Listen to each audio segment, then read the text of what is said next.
In today's video, I will go over a complete list of the top 20 things you can do to become a better prepper. If you're brand new to prepping or a seasoned pro, this video will hold value to both beginners and those who want to revisit their prepping checklist.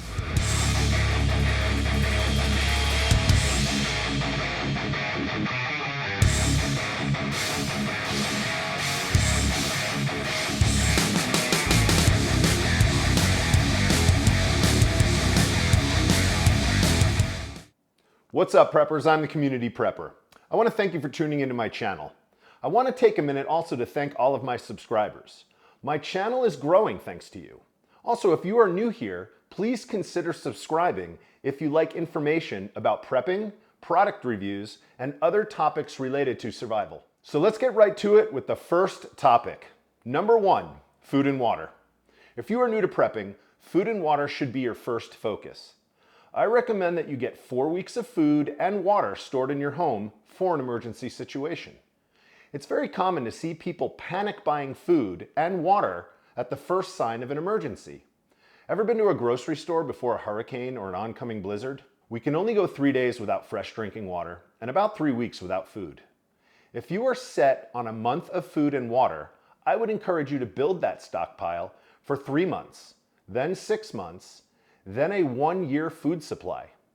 Check out my video about building a prepper pantry, I'll link it above, if you want to know more about how to build what is called a working pantry. If you are more advanced in your food and water storage, be sure you know how to cook without the common appliances that may be electrical based. Look into freeze drying foods for a 25-year shelf life. Create a small garden on your property or on your apartment balcony. Apart from the bottled water you have stored, are you able to catch rainwater or gather and filter water from a nearby stream or lake? Look into gravity filters and other means of filtering water for consumption. Remember, 3 days without water and you are a goner. Number 2, learn to cook without modern convenience. This is a quick but essential prep to have in order. We may not have the ability to cook food or boil water to make it safe for drinking. A simple camping stove can save you of this obstacle. You can also learn to cook over an open fire and have the tools needed for holding hot pans or cups. Number 3, fortify your everyday carry. If you don't already, start carrying tools on your person that can help you in everyday life or an emergency situation. Like your glasses, wallet, and phone, these items should be carried out of habit.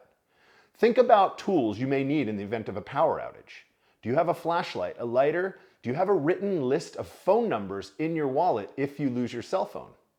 What about cash if the ATM isn't working or if the store is only accepting cash due to no electricity? It's actually quite easy to carry small items in your pockets or purse that will go unnoticed until you really need them. All right, number 4, go bag.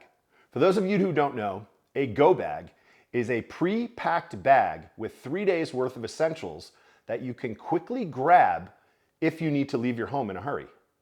If there's a fire, flood, a chemical spill, or an earthquake in your area, you may only have seconds to flee your home.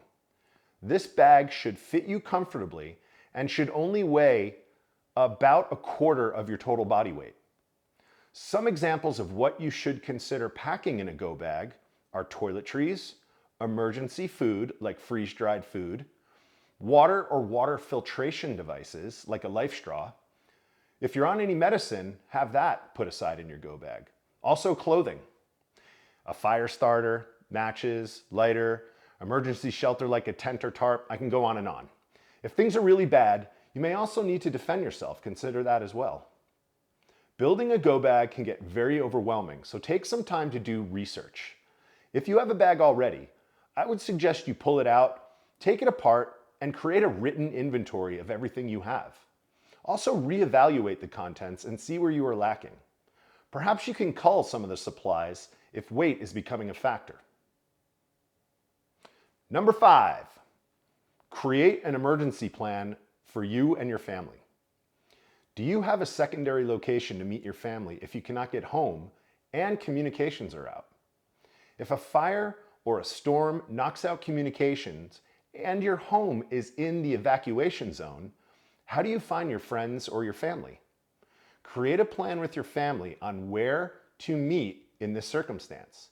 Perhaps it could be at the local police station or fire station. What if the location is unavailable or also in the destruction zone? What is your secondary location? Also, can you leave a note or a symbol written on a wall letting your family know you were there and now you have moved on to your second location? Having this plan in place will help you avoid the panic of finding your family in a very stressful time. Number 6, supplies to keep in your car. Much like a go bag, you can strategically place items in your vehicle that can help you if you are caught out of your home when a disaster strikes. Unlike your go bag, your car does the heavy lifting. It's pretty amazing how much stuff you can keep in your car. If you're like me, when I'm away from my home, 99% of the time I am in my truck or I have it parked close by. I have enough food, water, shelter, and other essentials in my truck to last me quite a while. If you haven't already, check out my video right here about exactly what I keep in my truck and the complete breakdown of it all. All right, number 7, guys. Secondary power sources. For a long or short period power outage, it is best to have a generator. Generators are either fuel or solar powered. During a power outage, you can plug in your essential appliances like a refrigerator to save your food from spoiling. You can also use generators to plug in lighting, electric heaters, and charge cell phones and computers. Not to get too much into the specifics of generators, but the two main types are fuel powered, either by propane, gas, or natural gas, and the other is solar powered. Solar powered generators are pretty expensive. They're almost twice as much as a fuel generator. But they can also be pre-charged in a wall outlet prior to an outage like a battery bank. They can also be refueled by the sun using solar panels that plug into the unit to charge. Number 8, alternate lighting sources. For people new to prepping and don't know where to start, I always suggest building a blackout kit. When making this kit, consider the problems you may face in a short-term power outage. You'll need candles, flashlights, maybe glow sticks for the kids. Also, headlamps are very useful when you need both hands free for a task. If you have a battery bank or a generator, you can easily power low draw energy lighting such as LED lamps and string lights like Christmas lights. Number 9, 9 times. Secondary communication methods. If self-service and the phone lines are down, how will you communicate with your family or get information about the emergency you may be facing? Perhaps a simple two-way radio like a walkie-talkie can be helpful for short distance communication with your family. More advanced would be a ham radio. Also, emergency radios can help you gather information. I would consider, if you're more advanced in prepping, getting your ham license to be able to communicate with others in an emergency. If you do get a ham radio, you'll have to know how to program it and what the laws are about transmitting. Without a ham radio license, you are able to listen to channels, but you cannot transmit. Number 10, securing your home for an emergency. Let's talk about a few simple things you can do to prevent and deter theft, break-ins, or home invasions. 2 simple deterrents are motion sensor lighting and some kind of camera surveillance like a closed-circuit television system or a simple Ring camera. Thieves will look for the easiest target.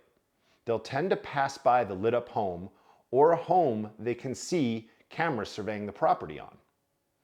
In a long-term emergency, people may become desperate and attempt to enter your home anyway. Desperation can drive normal people to savagery. Fortifying your windows, barricading doors, having plywood on hand to board up windows will further deter people.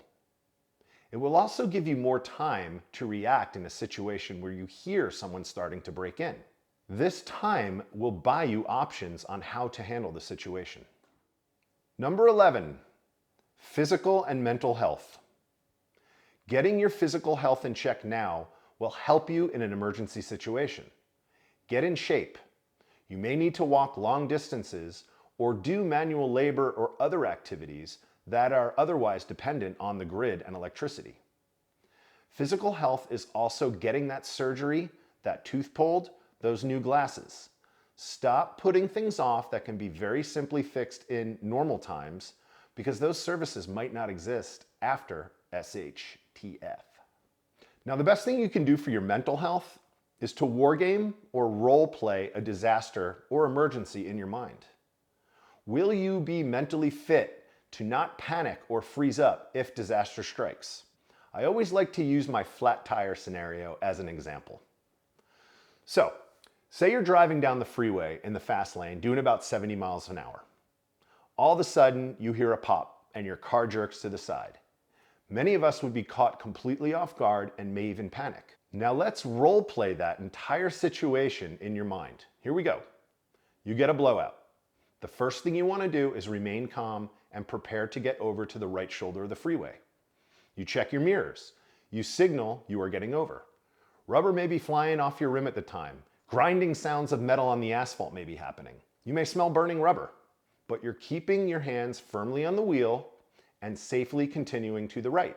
Once you are all the way over to the right and far from the road, you put your hazard lights on and you quickly grab those flares you have in the trunk to avoid getting hit by oncoming traffic. Finally, you determine if it's safe enough to change the tire yourself or do you call a tow truck. Now that you've role-played this scenario, do you think you'd be mentally prepared when it actually happens?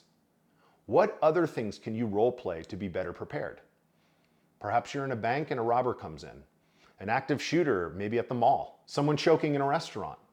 You may only have seconds to react, run, or help. By role-playing, you train your brain to be more prepared for the unknown. All right, number 12, we're going to talk about defensive skills. Do you know open-handed skills? Are you skilled with a weapon like a knife? Do you know how to use a firearm? If you don't know any of those skills, you better be skilled in run fu. But all kidding aside, actually getting out or avoiding a situation should always be your first instinct. But what happens if you need to stand your ground and fight? I recommend you take a self-defense class and definitely take a firearms class and continually train. When you might be in a confrontation, you're probably going to get an adrenaline rush. During an adrenaline rush, your hands shake, your breath will quicken, and you may get tunnel vision. Practicing your defensive skills will enact a muscle memory effect, allowing you to focus on your attacker rather than how to hold and fire a pistol. Muscle memory is a great way to train with firearms.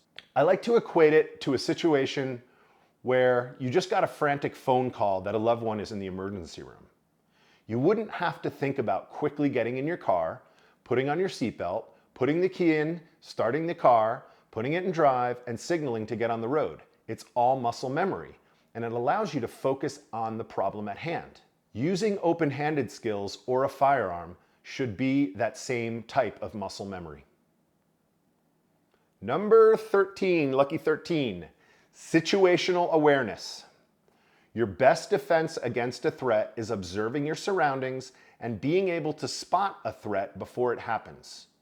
When you are in a transitional space, like a parking lot or pumping gas, your head should be on a swivel. It's easy to get distracted having your eyes on your phone or thinking about what to make for dinner. Instead, start training your brain to be more mindful of your surroundings.